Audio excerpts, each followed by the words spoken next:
Trending topics நேரில் வணக்கங்க. சமீபத்தில் வந்து பார்த்தீங்கன்னா, மாக்கா பவரில் வந்து பார்த்தீங்கன்னா, காருக்கு வந்து டீசல் போட போயிருக்காப்புல.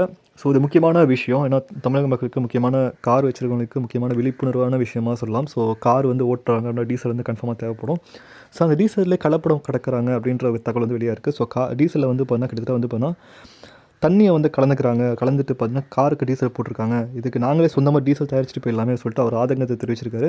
இன்னொன்று அதுக்கு 3,00,000 செலவாயிடும். இப்போ நீங்கள் தேவையில்லாமல் அந்த தண்ணி ஊற்றி நீங்கள் டீசல் போட்டு இப்போ காரை வந்து போனால் நீங்கள் வந்து மோசம் பண்ணிட்டீங்க. ஸோ இது வந்து 3,00,000 வந்து செலவு பண்ணணும் நான். இதுக்கு நம்ம அரசாங்கத்தை நாடி போனால் அங்கே வந்து 80,000 தான் தர முடியும் அப்படின்ற மாதிரி பேசுகிறாங்க சொல்லிட்டு அவர் வந்து ஒரு சர்ச்சை உருவாக்கியிருக்காரு. ஸோ மோசடி வந்து ஏன் பண்ணுறீங்க? இதுக்கு நாங்களே வந்து டீசல் செஞ்சுட்டு போயிடலாம் போல் அப்படின்ற மாதிரி அவரே வந்து நானே டீசல் உருவாக்கிக்கிறேன் அப்படின்ற மாதிரிலாம் பேசிகிட்டு இருக்காரு. ஸோ இது வந்து முக்கியமான ஒரு தகவலாக இருக்கும். ஏன்னா நிறைய பேர் வந்து பார்த்தீங்கன்னா அந்த பெட்ரோலில் வந்து இது பண்ணுறாங்க, அதில் ஊழல் பண்ணுறாங்க கேள்விப்படுறோம், டீசலில் ஊழல் பண்ணுறாங்க கேள்விப்படுறோம். ஸோ அது சரியாக ஒழுங்காக போட மாட்டாங்க சொல்லி கேள்விப்படுறோம். ஸோ இது வந்து கன்ஃபார்மாக ஒரு விழிப்புணர்வான விஷயமா இருக்கும். ஸோ இதை பற்றி உங்களோட கருத்தை கமெண்ட் பண்ணுங்கள். ஸோ தொடர்ந்து இந்த மாதிரி நிறைய தகவலான விஷயத்துக்கு நம்ம சேனல் சப்ஸ்கிரைப் பண்ணுங்கள்.